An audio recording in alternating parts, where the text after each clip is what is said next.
आपको ना हमेशा इमरजेंसी के लिए तैयार रहना चाहिए। जैसे मेरे फ्रिज में ना हमेशा इमरजेंसी आइसक्रीम रखी होती है। अगर कभी मूड खराब हो जाता है ना तो उसको जाके खा लेता हूँ, फिर मूड तुरंत अच्छा हो जाता है। तो ऐसे आप इमरजेंसी के लिए कौन सी चीज तैयार रखते हो, कमेंट करके बताइए। मैं आदित्य अयंगार आपका स्वागत करता हूं मास्टर द मार्केट में, एंजल वन की सीरीज जो यहां हर संडे मार्केट के सारे कॉम्प्लेक्स सवालों का सरल भाषा में जवाब देती है। तो शुरू करने से पहले आप फटाफट चैनल को सब्सक्राइब कीजिए और बेल आइकन दबाइए ताकि आप ऐसे हाई वैल्यू वीडियोस मिस ना करें। एनीवे, आइसक्रीम की इमरजेंसी जो होती है वो आती जाती रहेगी, लेकिन फाइनेंशियल इमरजेंसी का क्या? आज के वीडियो में बात करेंगे कि फाइनेंशियल इमरजेंसीज के लिए इमरजेंसी फंड को कैसे बनाना है, इसमें कौन से एसेट्स होते हैं और आप इनसे कैसे एक्सपेक्टेशंस रख सकते हो। पहले ये क्लियर कर देते हैं कि इमरजेंसी फंड का यूज क्या होता है। हमको ऐसा अक्सर लगता है कि इमरजेंसी फंड मतलब कोई अगर बड़ा परचेस आ गया तो उसके लिए यूज होगी, या फिर मेडिकल एक्सपेंसेस आ गए तो उसके लिए यूज होगी। बिल्कुल नहीं। इमरजेंसी फंड जो होती है वो सिर्फ और सिर्फ आपके इन्वेस्टमेंट गोल्स को अनटच्ड रखने के लिए बनाई जाती है, क्योंकि जब भी क्राइसिस आती है तब लिक्विडिटी पर प्रेशर पड़ता है। मान लीजिए गॉड फॉरबिड आपकी जॉब चली जाती है और आपने सारे सेविंग्स को स्टॉक मार्केट में इन्वेस्ट कर रखा था। अब जब आपको पैसों की जरूरत पड़ती है और स्टॉक मार्केट गिर जाता है तो आपको लॉस पे बेचना पड़ेगा। और ये इतना स्ट्रेट फॉरवर्ड भी नहीं होता। मान लो आपने इक्विटी में इन्वेस्ट कर रखा है और डेट में भी इन्वेस्ट कर रखा है, लेकिन अब आरबीआई आके इंटरेस्ट रेट को बढ़ा देती है। इस केस में होगा ये कि आपके इक्विटी की वैल्यू तो गिरेगी ही, लेकिन आपके डेट फंड्स की वैल्यू भी थोड़ी बहुत गिरेगी। यहाँ पे डेट फंड्स जो होती है वो आपको प्रोटेक्ट करने का काम तो करती हैं, लेकिन हाई इंटरेस्ट रेट सिनेरियो में इनकी वैल्यू भी नीचे गिरती है। तो ऐसे सिचुएशन में आपको एक इमरजेंसी फंड बनानी चाहिए जिसमें हाईली लिक्विड एसेट्स आप स्टोर करते हो।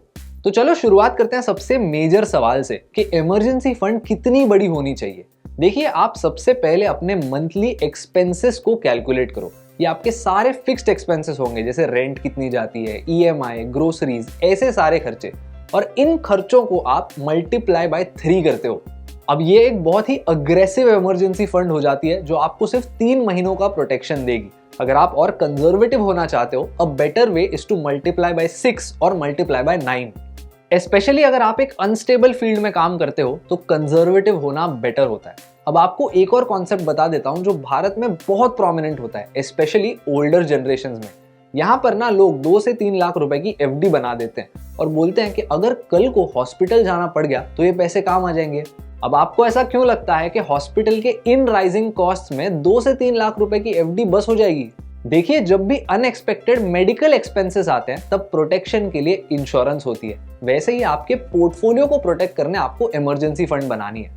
तो अब बात करते हैं कि इमरजेंसी फंड में डालना क्या है, कौन से एसेट्स वहां पे स्टोर करने हैं। देखिए, यहाँ पे प्राइमरी एसेट होगा कैश। इसका ये मतलब नहीं कि आप जाके बैंक से नोट निकाल के उसकी इमरजेंसी फंड बनाते हो। कैश का मतलब होता है कैश इक्विवेलेंट्स। ऐसे सिक्योरिटीज जो बहुत लिक्विड होते हैं, उनकी वॉलेटिलिटी कम होती है और उन पे आपको थोड़ा बहुत रेट ऑफ रिटर्न मिल सकता है। और इन कैश इक्विवेलेंट्स के साथ ही आपको थोड़ा बहुत रेट ऑफ रिटर्न भी कमाना होगा, वरना इन्फ्लेशन आपके पैसे की वैल्यू को नीचे लेकर जाएगा। तो अब हमने जो सारे प्रिंसिपल्स डिस्कस किए, इसके बेसिस पे एक सिंपल एग्जांपल कंसिडर करते हैं तो आपको बेहतर समझ आएगा। मान लो मैं मंथली 25,000 रुपए खर्च करता हूँ, और अगर हम एक बहुत ही कंजर्वेटिव अप्रोच रखें तो मैं इस 25,000 रुपए की अमाउंट को मल्टीप्लाई करता हूँ 12 से, ताकि मेरे पास 1 साल की इमरजेंसी फंड हो।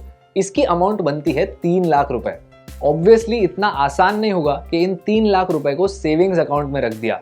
आप इन पैसों को 3 पार्ट्स में डिवाइड कर सकते हो। पहला पार्ट जो है वो ऑब्वियसली आपका कैश कंपोनेंट है। इन पैसों को आप एफडी में रख सकते हो, ये आपका सबसे लिक्विड कंपोनेंट है। यहाँ पे आपको कम रिटर्न्स मिलेंगे, लेकिन ये पैसा सबसे आसानी से एक्सेस किया जा सकता है। दूसरा पैसा जो है, इनको आप लिक्विड फंड्स में या फिर शॉर्ट टर्म डेट फंड्स में रखते हो। यहाँ पे जो आपको रिटर्न्स मिलेंगे ये मोर और लेस सेविंग्स अकाउंट जितने ही होंगे या फिर थोड़े ज्यादा। एफडी में और इन फंड्स में इंटरेस्ट रेट रिस्क बहुत कम होता है, क्योंकि जब भी बैंक इंटरेस्ट रेट को बढ़ाती है या कम करती है, एफडी में आप जो रेट लॉक करते हो आपको वही रेट मिलता है।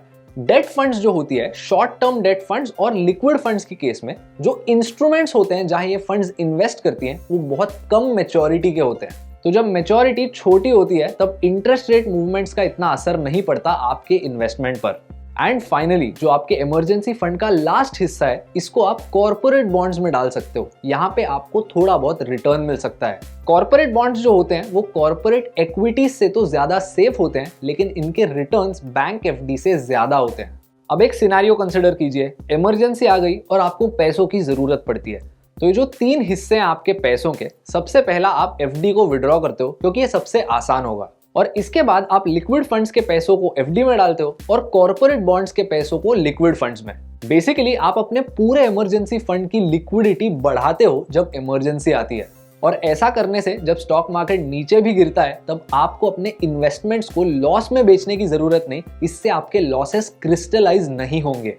देखिए, आइडिया एकदम सिंपल है, कोई रॉकेट साइंस नहीं है। आपको लिक्विडिटी भी चाहिए और पैसों पे थोड़ा बहुत रिटर्न भी कमाना है ताकि इन्फ्लेशन का इम्पैक्ट कम हो। एनीवे दोस्तों, अगर आपको इस वीडियो से कुछ नया सीखने मिला तो इसको लाइक कीजिए और एंजल वन के यूट्यूब चैनल को सब्सक्राइब कीजिए और बेल आइकन दबा लीजिए for more such high value videos. मैं आपको मिलूंगा अगले संडे।